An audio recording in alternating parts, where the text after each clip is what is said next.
ورکوم زموږ دویم مزاجي مېلمه حمزه بابا وایي چې پاتې د یو څو زلمي دي دا هم غنیمت ګڼم پاتې د یو څو زلمي دي دا هم غنیمت ګڼم زه د وقار لوړو شملو ته خوشحالېږم بلنه ورکوم د حمزه بابا دغه شعر باندې موږ سره دویم مزاجي مېلمه سندان افریدی چې روشي او تاسو سره خپل کلام شریکي سندان افریدی صاحب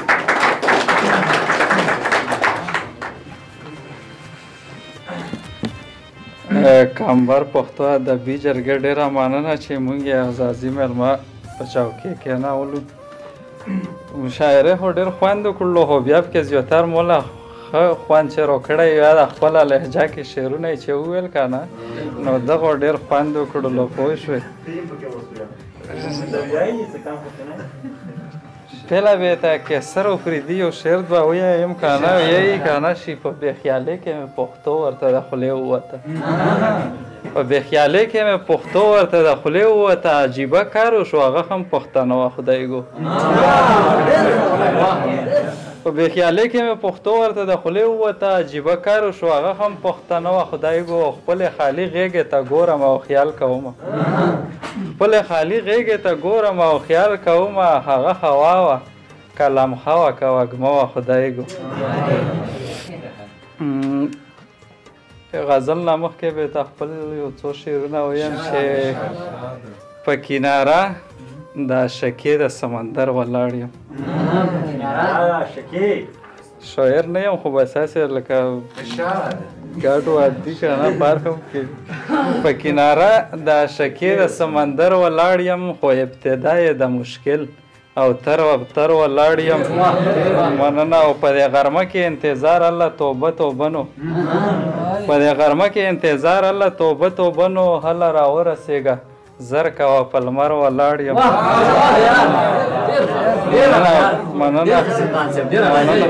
په دې غرمه کې انتظار الله توبه توبه نو هله راورسېږه زر کوه په لمر ولاړ یم اوس وسوړه یو عقیده لرم د عدم تشدد قایل یم یو عقیده لرم د عدم تشدد قایل یم باچاخانې یم دښمن ته لکه غر ولاړ یم مننه سندانه اوس یې هم زه هغه شان څارمه لارې او د ارجالي نه دی په چوک کې سربابر ولاړ یم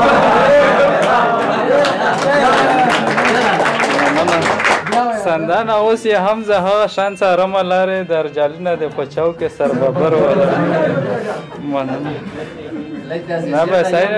په اډوانس کې هم سربابر دی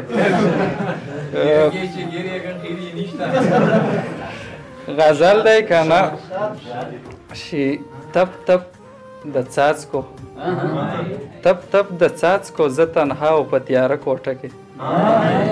تپ تپ د څاڅکو زه تنها او په تیاره کوټه کې هسې نه خدایه چېرته ومیچوي دا زړه کوټه کې مننه اوس په صحرا کې هم اوبو ته ضرورت نه لرم اوس په صحرا کې هم اوبو ته ضرورت نه لرم تا چې راکړې وې د خپلې خولې اوبه کوټه کې